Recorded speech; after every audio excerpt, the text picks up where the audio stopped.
खबर आपकी, मुद्दे आपके, हर खबर का आप पर असर, जनगण के मन की बात, सबसे बड़ी टक्कर, आर पार, सिर्फ IBN 7 पर।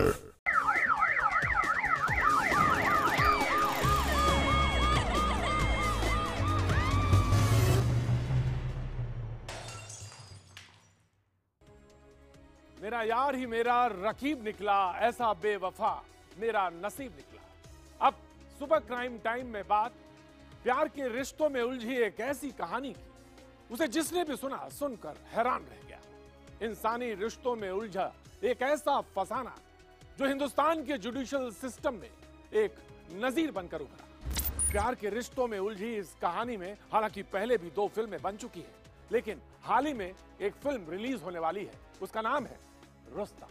आइए देखते हैं आखिर यह कहानी है क्या।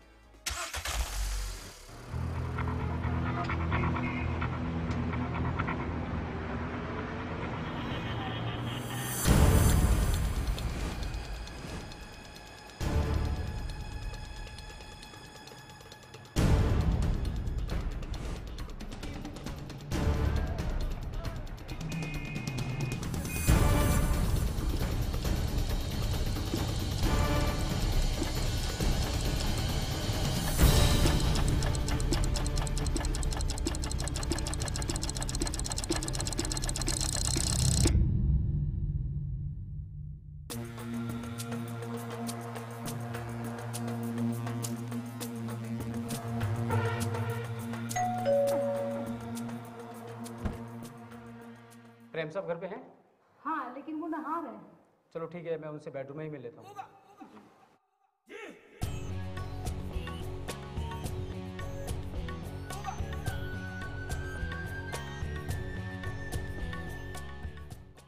हाँ प्रेम, मुझे तुमसे कुछ जरूरी बात करनी है। बैठो, मैं ना गया। सिल्विया ने तुम्हारे और उसके बारे में सब कुछ बता दिया है। ओह, देखो कवास, मैं तुमसे इस बारे में ज्यादा बहस नहीं करना चाहता, सिर्फ एक बात पूछना चाहता हूँ, क्या तुम सिल्विया से शादी करोगे और मेरे बच्चों का ख्याल रखोगे? कम ऑन कवास, यू नो मी। क्या मुझे उस हर लड़की से शादी करनी पड़ेगी जिससे मेरे संबंध हैं? इससे पहले कि मैं तुम्हें धक्के देकर बाहर निकालूं, get out, get out from here. क्या?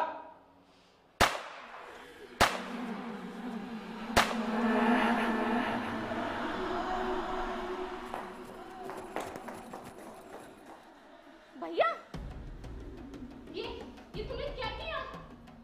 मेरे भैया को मार दिया, मेरे भाई का खून कर दिया। तुम खूनी हो, खूनी। भैया,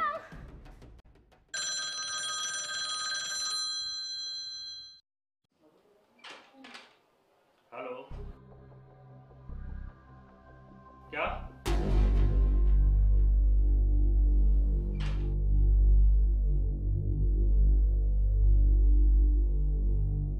ऑफिसर, मैंने एक आदमी को गोली मार दी। हाँ, मुझे पता है और वो मर भी चुका है। ऑफिसर, आपसे एक रिक्वेस्ट है, ये चाबी मेरी वाइफ को दे दीजिएगा, क्योंकि बच्चों को वो फिल्म दिखाने गई है, उसे इस मर्डर के बारे में कुछ भी नहीं पता। इस पूरी कहानी में 3 अहम किरदार हैं। किरदार नंबर 1, कवास मानेकशॉ नानावटी, उम्र 34 साल, नेवी कमांडर। किरदार नंबर 2, सिल्विया नानावटी, उम्र 28 साल, कमांडर नानावटी की पत्नी। किरदार नंबर 3, प्रेम भगवान दास आहूजा, उम्र 34 साल, यूनिवर्सल मोटर्स का मैनेजर।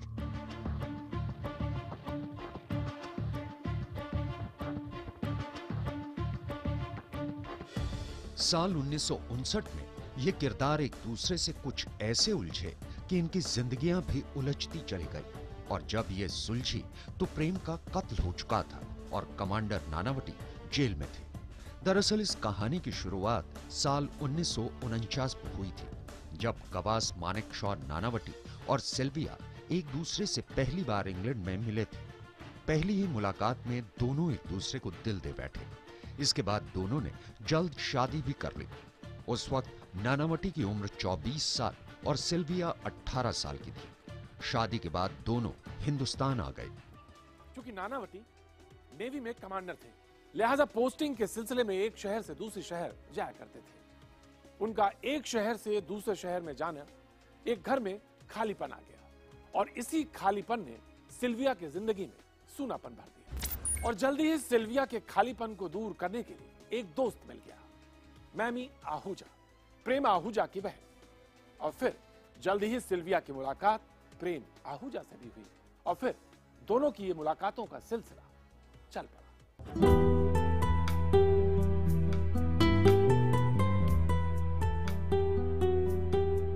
प्रेम आहूजा के अपनी जिंदगी में आने के बाद सिल्विया अब खुश रहने लगी थी, लेकिन प्रेम उन मर्दों में से नहीं था जो सिल्विया का हाथ जिंदगी भर के लिए थाम लेता।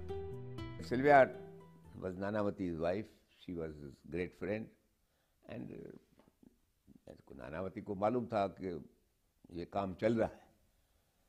So, and he had actually at one time thought of divorcing her.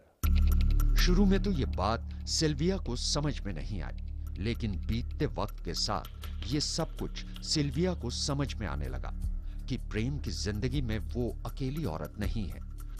और प्रेम के प्यार में अंधी और अपने पति नानावटी को भूल चुकी सिल्विया ने एक दिन प्रेम से इस बारे में बात करने का फैसला किया।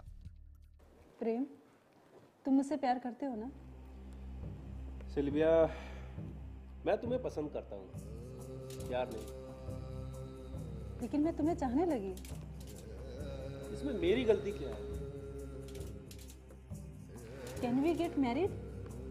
मैं तुमसे शादी नहीं कर सकता, नहीं कर सकता, नहीं कर सकता।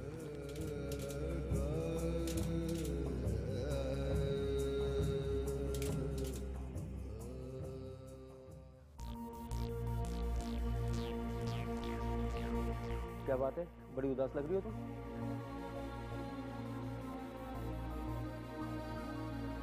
ऐसी कोई बात नहीं है। क्या तुम मुझसे प्यार करती हो? जी नहीं। क्या तुम किसी और से प्यार करती हो? जी नहीं। क्या तुमने वफा निभाई है? नहीं। कौन है वो? प्रेम भगवान दास आहूजा। क्या तुम उससे शादी करना चाहती हो?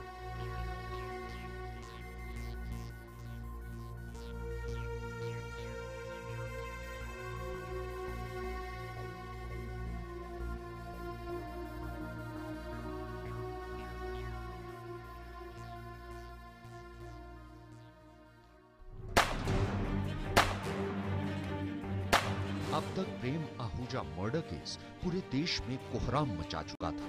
चूंकि मामला नेवी कमांडर और उसके सम्मान से जुड़ा था, इसलिए ज्यादातर लोगों की सहानुभूति कवास मानेकशॉ नानावटी के साथ थी। और फिर वो दिन भी आ गया जिस रोज कमांडर नानावटी की किस्मत का फैसला होना था। It was a deliberately planned murder. And जब ये फैसला हुआ इनके दिमाग में कि आज इनको मारना है, तो सुबह को नेवी ऑफिस में से जाके रिवॉल्वर इशू कराया कि मैं बर्ड शूटिंग पे जा रहा हूँ या कुछ ऐसा को बहाना बन जाएगा झूठा। And went to Prem's house. Prem के घर में वो को मालूम पड़ा कि प्रेम बाथरूम में स्नान कर रहा है। Went to the bathroom and at point blank range he killed him there with the revolver shots. And then he quietly walked out of the house. कत्ल की इस सनसनीखेज वारदात में 9 लोगों की एक ज्यूरी बनाई गई थी। इस ज्यूरी में 2 पारसी, 2 क्रिश्चियन और 5 हिंदू थे। ज्यूरी ने इस केस से जुड़े हर पहलू को जांच परख कर अपनी राय जज साहब को दी और ज्यूरी के 8 सदस्यों ने कमांडर कवास मानेकशॉ नानावटी को बेगुनाह मानते हुए उनके हक में ही अपनी राय दी थी। केस चलता था, पारसी गर्ल्स थाउजेंड्स में बाहर खड़ी रहती थी।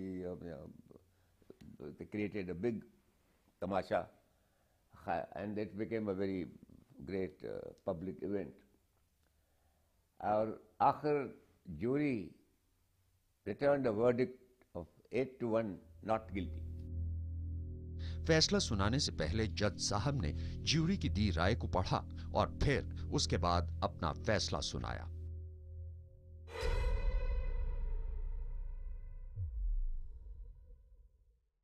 तमाम सबूतों को देखने और डिफेंस और प्रोसिक्यूशन वकीलों की जिरह सुनने के बाद अदालत क्वाज मानेकशॉ नानावटी को प्रेम भगवान दास आहूजा के कत्ल के आरोप से बरी करती है।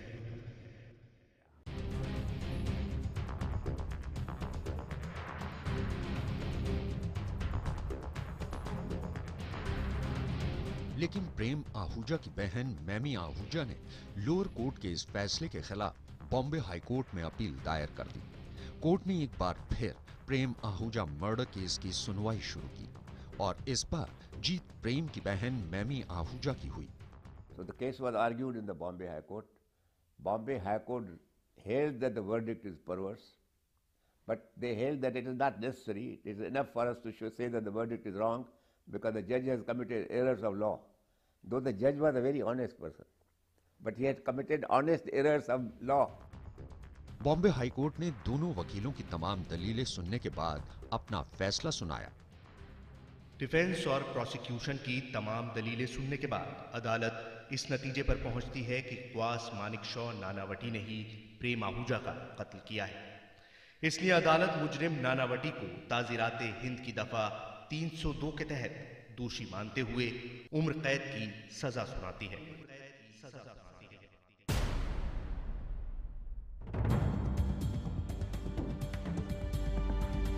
बॉम्बे हाई कोर्ट के इस फैसले को क्वास मानेकशॉ नानावटी ने सुप्रीम कोर्ट में चुनौती दे दी, लेकिन तब तक के लिए नानावटी को मुंबई की आर्थर रोड जेल जाना पड़ा। एक बार फिर तारीखों और वकीलों की दलीलों का दौर शुरू हुआ और फिर 11 नवंबर 1961 को फैसले का दिन आ गया। प्रेम आहूजा मर्डर केस में डिफेंस और प्रोसिक्यूशन की जिरह सुनने के बाद कोर्ट इस नतीजे पर पहुंचा है कि बॉम्बे हाई कोर्ट ने इस केस में जो फैसला सुनाया है वो सही है और ये कोर्ट भी क्वास मानेकशॉ नानावटी की उम्र कैद की सजा बरकरार रखता है। सुप्रीम कोर्ट अपना फैसला सुना चुका था और ये फैसला हाई कोर्ट के फैसले से बिल्कुल भी अलग नहीं था। यानी अब नानावटी के पास इसके अलावा कोई चारा नहीं बचा था कि वो उम्र कैद की सजा काटे। और हाँ, नानावटी और सिल्विया की कहानी अभी खत्म नहीं हुई थी। इस कहानी में एक नया ट्विस्ट आना अभी बाकी था। जी हाँ, तो नानावटी और सिल्विया की कहानी में एक नया मोड़ आया, एक ऐसा मोड़ जिसकी उम्मीद किसी को नहीं थी। माना जाता है कि क्वास मानेकशॉ नानावटी तत्कालीन प्रधानमंत्री नेहरू के करीबी थे और उस वक्त जवाहरलाल नेहरू की बहन विजयलक्ष्मी पंडित महाराष्ट्र की गवर्नर थी। बस ऐसे में नानावटी से सहानुभूति रखने वाले लोगों ने उनकी सजा माफ कराने के लिए एक मुहिम छेड़ दी। अगले 1 साल तक नानावटी की सजा को माफी में तब्दील कराने की जद्दोजहद चलती रही और इसी कोशिश में बहुत से लोगों ने प्रेम की बहन मैमी आहूजा पर नानावटी को माफ करने का दबाव बनाया। These two secretaries told Nanavati's people that you do one thing, get Mr. Jethmalani to make a statement that the Sindhi community will not get angry with this. And so I managed with poor Memi and the sister. She says, yes, my brother committed something wrong and he also deserved punishment, but not this punishment. But anyway, I don't want Nanavati to be punished more now. आखिरकार साल 1962 में मैमी आहूजा ने नानावटी को माफ कर दिया और cos Manekshaw Nanavati jail की 4 दीवारी से आजाद हो गए। लेकिन इसके बाद नानावटी हिंदुस्तान में नहीं रहे, वो अपने परिवार के साथ कनाडा चले गए। ये मौका मिला 93 में, एक डेलीगेशन के साथ मैं गया हुआ था और टोरंटो ही गया हुआ था। तो मैंने उनसे कहा कि मैं इस पर आप लोगों को इंटरव्यू करना चाहता हूँ। तो उसी वक्त जैसे वो बिल्कुल ऐसा लगा कि स्टिफ हो गए हैं और उनके चेहरे से लगा कि मतलब वो एक्सपेक्ट शायद कर रहे थे या नहीं कर रहे थे, मैं ये तो नहीं कहूँगा, लेकिन जो एक स्टिफनेस आप फील कर सकते थे। उन्होंने कहा कि thank you very much and I will appreciate कि आप हमारी प्राइवेसी को उसमें किसी तरह की इन्वेजन नहीं करेंगे। सिल्विया और नानावटी इसके बाद जिंदगी भर साथ ही रहे और साल 2003 में कवास मानेकशॉ नानावटी की मौत हो गई।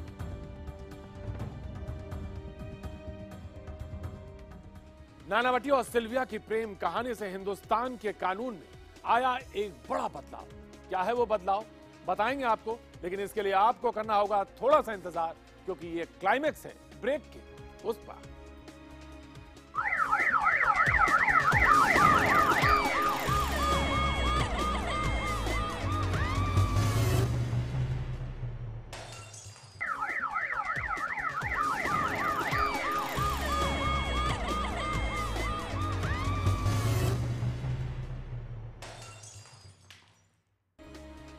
प्रेम आहूजा मर्डर केस का एक दिलचस्प पहलू यह भी है कि इस केस से हिंदुस्तान के जुडिशियल सिस्टम यानी कानून व्यवस्था में एक बड़ा बदलाव आया।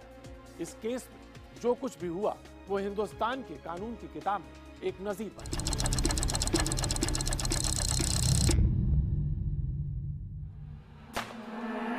प्रेम आहूजा मर्डर केस का सबसे अहम पहलू यह है कि नानावटी केस के बाद हिंदुस्तान के सभी कोर्ट्स में ज्यूरी की मौजूदगी को खत्म कर दिया गया था। जी हां, प्रेम आहूजा मर्डर केस के बाद भारत की किसी भी अदालत में किसी केस की सुनवाई के दौरान कभी भी ज्यूरी ना तो बनाई गई और ना ही कभी ज्यूरी की मदद ली गई। That Nanavati case became a reason for abolishing jury trial in India. The jury trial was scrapped out from criminal procedure. हालांकि उस वक्त राम जेठमलानी सीधे तौर पर इस केस से तो जुड़े नहीं थे, पर प्रेम आहूजा की बहन मैमी आहूजा ने उनको अपना प्राइवेट काउंसलर बनाया था और उनका काम पब्लिक प्रोसिक्यूटर की मदद करना था, जो उन्होंने बखूबी किया भी था।